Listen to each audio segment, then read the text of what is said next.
Wednesday, 3rd of March, 1982. I arrived home to an interesting message on my answer machine. It was from Carol Lancaster at Granada Television. She's the secretary of Bill Podmore, the producer of Coronation Street. She was inquiring if I was free to direct a pair of episodes in April. Was I free? Free as a bird, dear. Top-rated show in the land, albeit with zero kudos for directors. 3 weeks' pay for, in effect, 1 week's work. I called Carol back to say, okay, yes, I'm available, and asked her to thank Bill Podmore for the gig. But she said it was her I had to thank, not the producer. Thus my sweet words in Carol's ear when directing The Street last year, not my creative skill, made April's work prospects, empty up to this point, less bleak. Monday the 12th of April, 1982. Last minute rush to cross town for the Euston train to Manchester on the first day of my 3-week contract. I rarely leave enough time, usually thinking half an hour will do. This morning it did, but only just. The train pulled out 20 seconds after I'd collapsed panting into one of the seats in the dining car.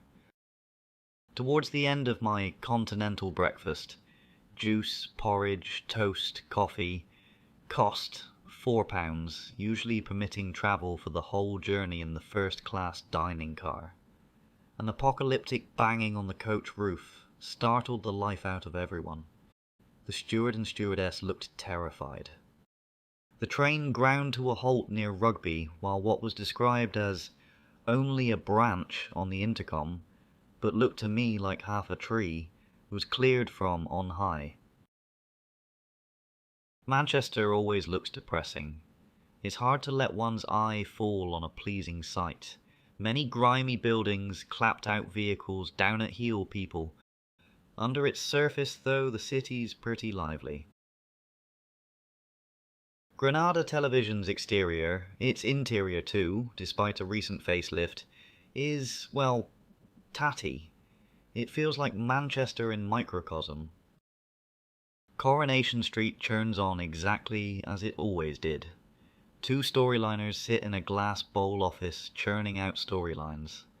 The incoming director's office, empty and soulless, waits for the incoming director. 2 scripts marked edited wait on his desk to be read. Producer Bill Podmore, glass of something in hand, slaps you on the shoulder with avuncular words of welcome, 10 being your lot. Not that I'm complaining. This time there were no new small parts to be cast, no new locations to be found, no new sets to be designed. All I had to do was pick up the scripts and go home. By chance, I caught the same train as my producer, also heading to London. As we passed in the carriage, Bill and I nodded amicably to each other, before taking polite precautions to avoid sitting in nearby seats. Instead, I sat next to an Antipodean, smoking himself to death on Park Drive cigarettes. He seemed unconcerned that he was choking me to death too. I should have moved, but hadn't the energy. Tuesday the 13th of April, 1982. At home, I tried, but couldn't, make much effort to familiarize myself with the 2 scripts. My excuse? Better to wait for the office-typed final versions. The edited versions are no more than the writer's first drafts, with a few sentences scratched out by the script editor. Not the easiest manuscripts to absorb, even if I had much desire to. Sunday 25th of April, 1982. After packing a 5-day case, I pointed my recently acquired second-hand BMW up the M1, enjoying the sensation of it driving itself magnificently to Manchester, ready for the Coronation Street production week.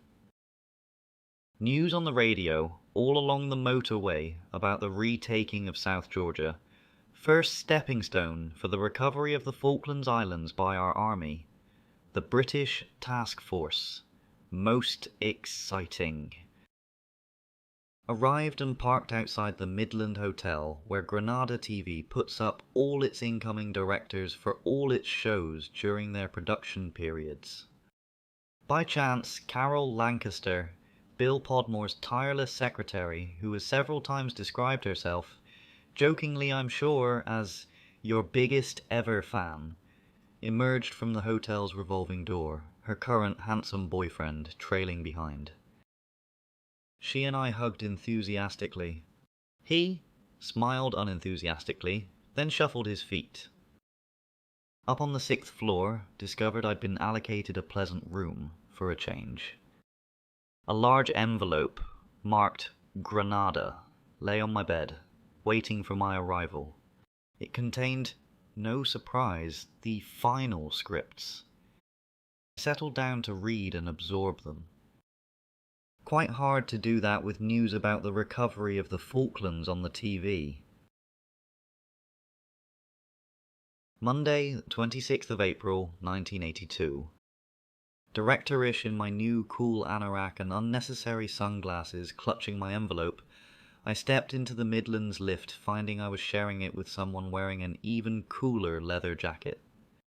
But he was wearing his sunglasses properly. He was also clutching a Granada envelope. Another director on another show. We stopped at the 2nd floor, where, yes, a third director stepped into the lift. He was also clutching a Granada envelope. We were a gaggle of directors, travelling downwards, with not a word exchanged. Before being allowed to settle into my office, I was whisked off by Coronation Street's production manager to Salford's shopping centre. My task here was to direct 2 short scenes with Jean Alexander, who plays Hilda Ogden, the show's best-known character, by far. Hilda was on the lookout for everything must-go bargains, available because a shop, on its uppers, was closing down. Groups of Salford women, many exact replicas of Hilda Ogden herself, gathered to titter as we filmed. Then I was whisked back to Granada to be introduced to my allocated PA and my allocated floor manager. They were both women, thank goodness. I spent the rest of the morning doing not very much, apart from reading the scripts again, making up for what I should have done last week, and last night. At 2 minutes to 2 o'clock, accompanied by my floor manager, I descended to the 1st floor's scruffy rehearsal room with little enthusiasm, to block my pair of episodes.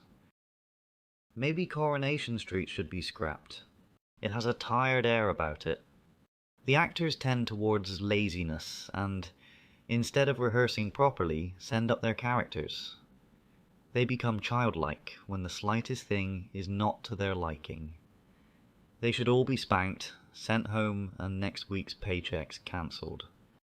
The show feels neglected and needs a stiff broom. Several years ago, while directing my first pair of episodes, I brushed it thoroughly.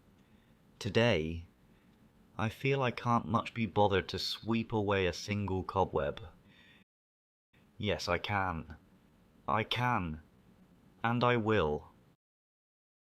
Managed to get on the right side of Pat Phoenix, Elsie Tanner, the street's female doyen number 1 by far, by asking her advice about good camera angles in the factory. Then I got on the wrong side of Julie Goodyear, Bet Lynch, the street's female doyen number 2, by not asking her nicely enough to take on a couple of lines due to be spoken by an absent actress. Absent because she's suffering from a dislocated hip. After rehearsals finished, I warned our producer, through Carol of course, about the coming row. But Bill wants to keep the peace, at all costs. So, I guess I must sort things out for myself. Back in the Midland hotel room, tried to catnap away my weariness, then forced myself to camera script. I managed to get through half an episode, only half because of keeping a constant eye on the TV for updates on the Falklands conflict. Staggered down to the Midlands Old Trafford restaurant, looking forward to a posh meal, only to discover it had gone self-service. Cheered myself up with some white burgundy, raising my glass to Ray Colley, head of BBC TV Northwest, who was entertaining guests across the acres of empty tables. Though he raised his glass at me, he scarcely nodded back. Ray was not best pleased when I withdrew from a job I'd begged out of him during the 1979 ITV strike. The wine left me useless for further camera scripting. I collapsed on the bed, ogling the TV where the same people were saying the same things about the Falklands. Tuesday, 27th of April, 1982. Hardly touching my continental breakfast, I finished the second half of the first camera script with less than half an hour to go before fulfilling a firm promise. I had assured my PA yesterday she'd have it in our office by 8:30, in return receiving from her a charming but disbelieving smile. Outside the hotel, annoyed to find a parking ticket on my cherished BMW. A job's worth had put it on at 9 minutes past 8. £10 for 9 minutes. Morning rehearsals were more relaxed. Energy infused the room. Perhaps I was on better form. Perhaps Julie Goodyear was too. Extra lines? No problem, darling. We were best friends for life, it seemed.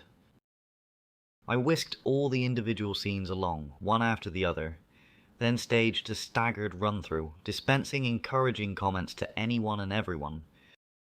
After that, I ordered a complete run-through of both episodes, timed by my PA, who brightened up the gloomy rehearsal room in her silky figure-hugging top.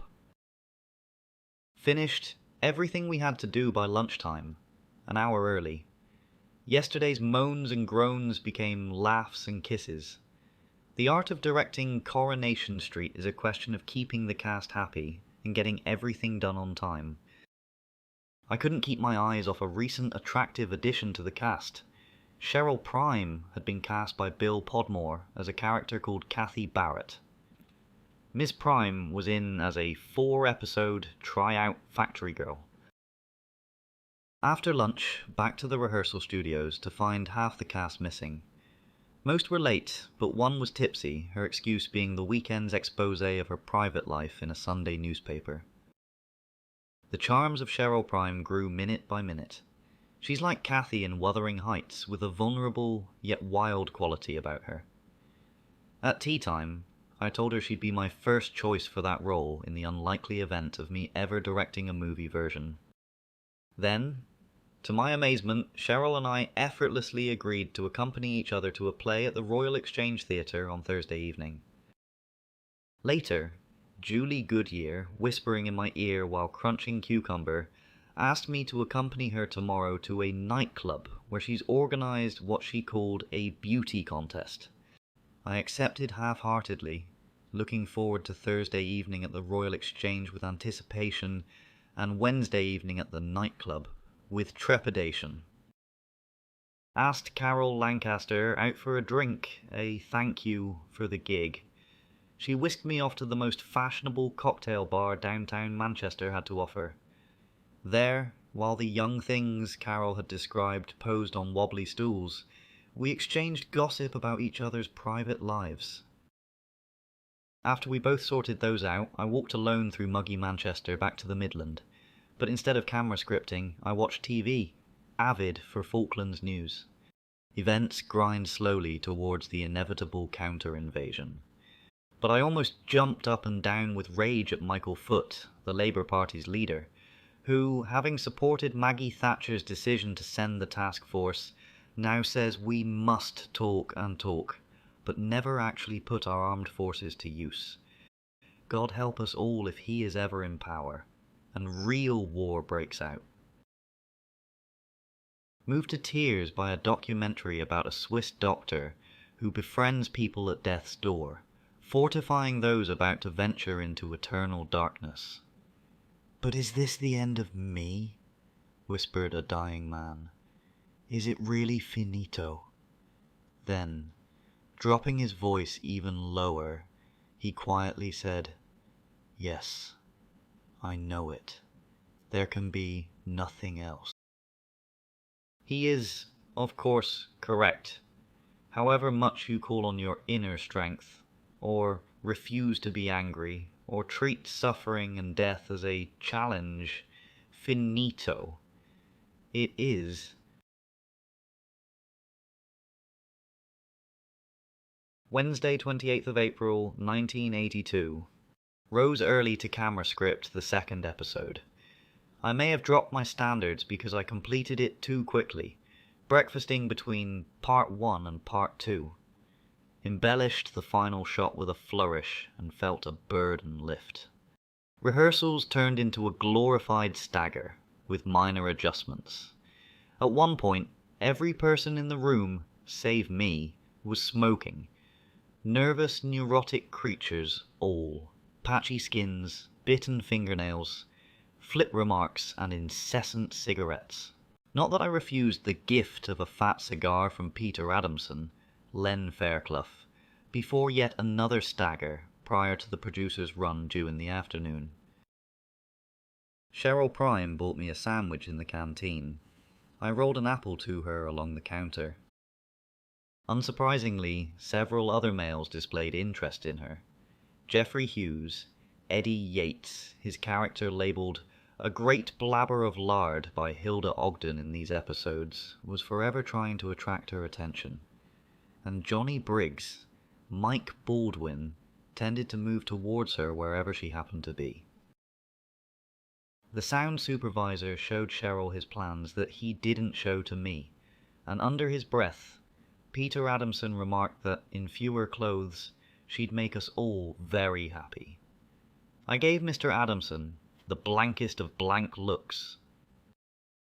At 2:10, Carol Lancaster popped her head into the rehearsal room. "Bill's just sat down for a long lunch," she announced, so we did the producer's run without the producer.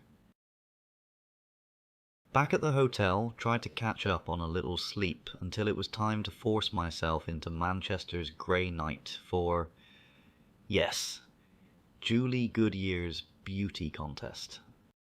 Her nightclub turned out to be Harriet's Turkish Baths, exotic in name only. Inside this establishment, 15 local lovelies were whittled down to 5, selected as they paraded on a rickety catwalk over a chlorinated swimming pool. They told the porky, sweating compere that they were law students or photography assistants, or that they loved country walks, and other such stuff. How the 5 finalists were chosen was a mystery both to me and to Miss Goodyear. Whispering in my ear again, she said the whole result was fixed, to whose benefit Julie said she had no idea.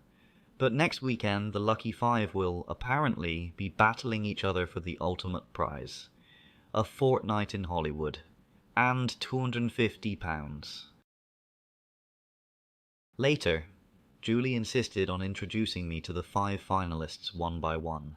But close up, much of any charm previously displayed by the quintet from afar evaporated. They were immediately rendered professional beauty queens all. Julie, by now pretending to be Bet Lynch to all and sundry, also invited me to join her entourage of groupies and hangers-on. I complied for a token 5 minutes, then slipped away, leaving Queenie Goodyear sitting on a plastic throne in the palace of Harriet's Turkish Baths, surrounded by her fawning courtiers. Thursday, the 29th of April, 1982.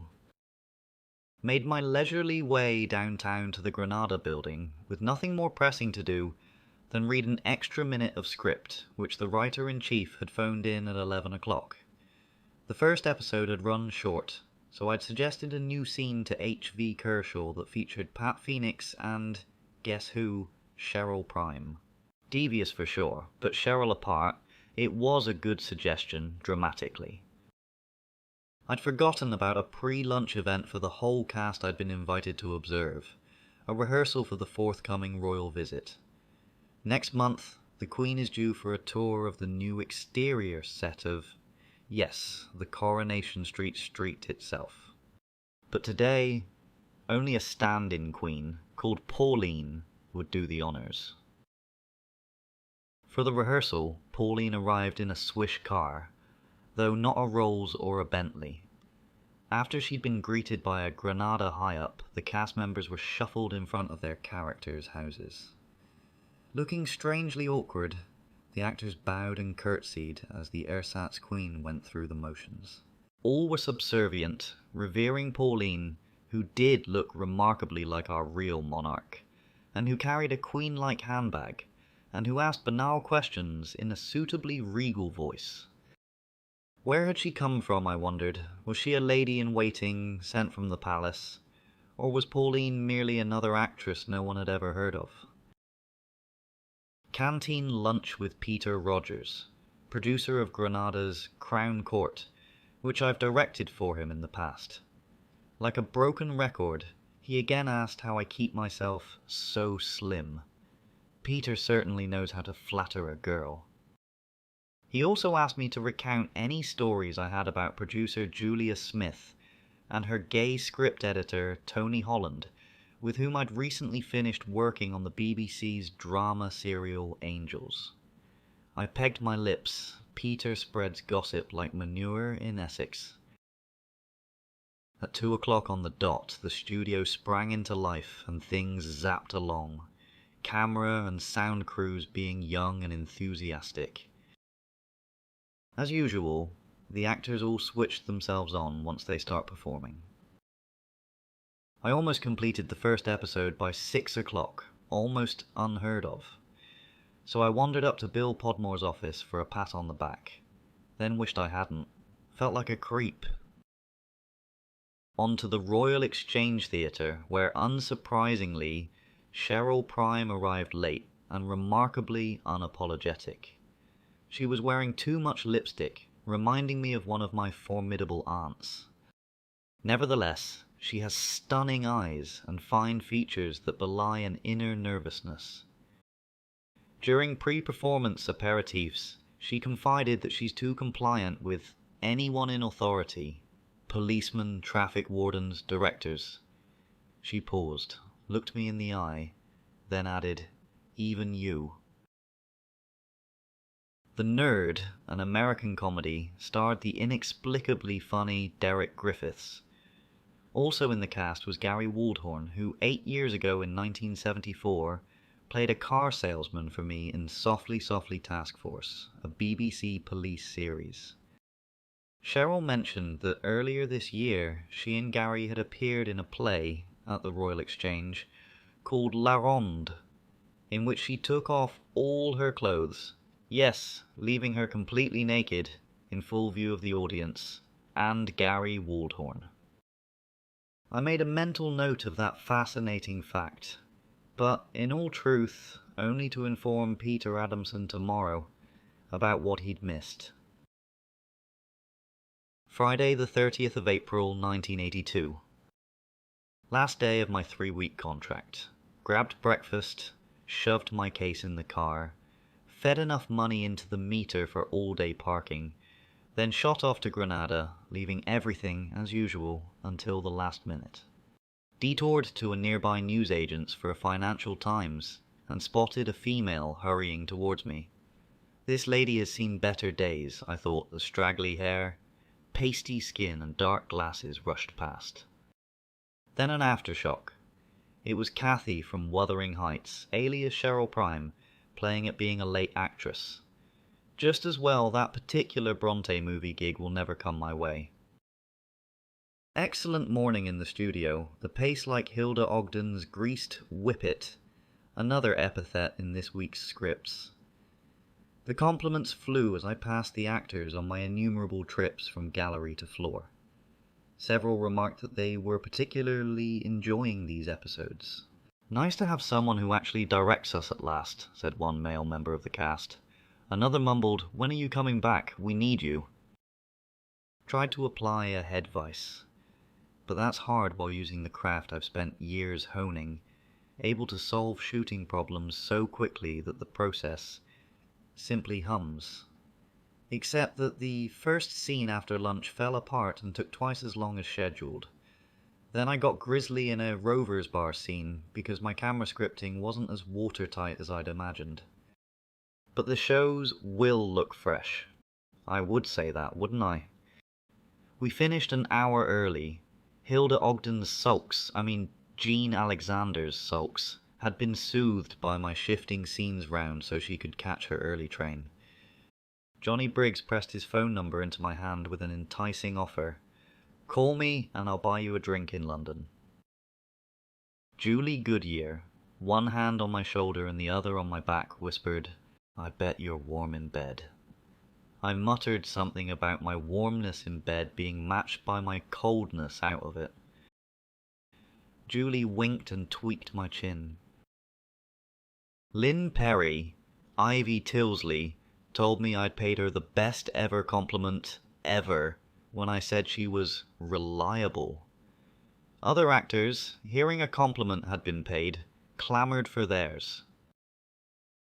When I first directed Coronation Street in 1977, Pat Phoenix, the renowned Elsie Tanner herself, told me openly that I'd made a lot of middle-aged women very happy by loving us a little. Today she said I'd gone off. She was suspicious.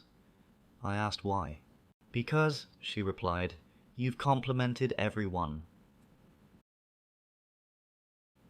I left Manchester in high spirits, pointed the BMW south, and sped off towards London. Monday the 3rd of May, 1982. Tonight's newsreader on the radio announced that the torpedoed Argentine cruiser, the General Belgrano, had sunk. How many enemy sailors are lost no one knows yet, but it's likely to run into hundreds. With my thoughts about the previously exciting Falklands War now in total confusion, I went to bed reasonably early in order not to miss the train for my final trip to Manchester. Tomorrow. Tuesday the 4th of May 1982. Bleary-eyed, hair sticking up at the back like a rooster's comb, I stumbled onto the early train to Manchester to edit my 2 episodes. No more than a sticking plaster operation in truth, but a day's paid work in addition to the main contract. Settled down to my usual continental breakfast in the first-class dining car. Shortly after service started, Granada news reporter, an ex-university chum, Vivian White, arrived to enjoy the same, fiddle in a nearby stall. Vivian later joined me in a second-class carriage when, with no remnants of our continental breakfasts remaining, we were both expelled from our cheap first-class luxury well short of Manchester. Always a brilliant mimic, Viv kept me hugely entertained for the rest of the journey with his latest Enoch Powell send-up. We all know, do we not, that necessity is the mother of invention. Now, there can be no doubt at all that a steamroller is an invention. Nor can there be any doubt that a loaf of bread is a necessity. It therefore follows, ineluctably, as night follows day, that a loaf of bread must be the mother of a steamroller. Arrived at Granada TV for a few hours of editing with an elderly technician, mostly fingers and thumbs. But, in the end, my pair of episodes hung together, I think. Called in on the cast during what I thought was their tea break, but found this week's director rehearsing a Rover's return scene. He was fierce with them, an ex-fighter pilot, I was told.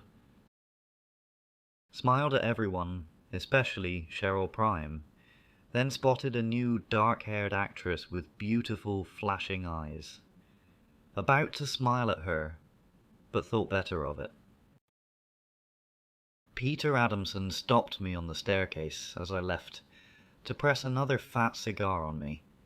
It was only then I realised I'd neglected to inform him that he'd missed being made happy at the Royal Exchange earlier this year with an inspection of Cheryl Prime in not only fewer clothes, but in none at all. And that was how my involvement with episodes 2205 and 2206 of Coronation Street ended.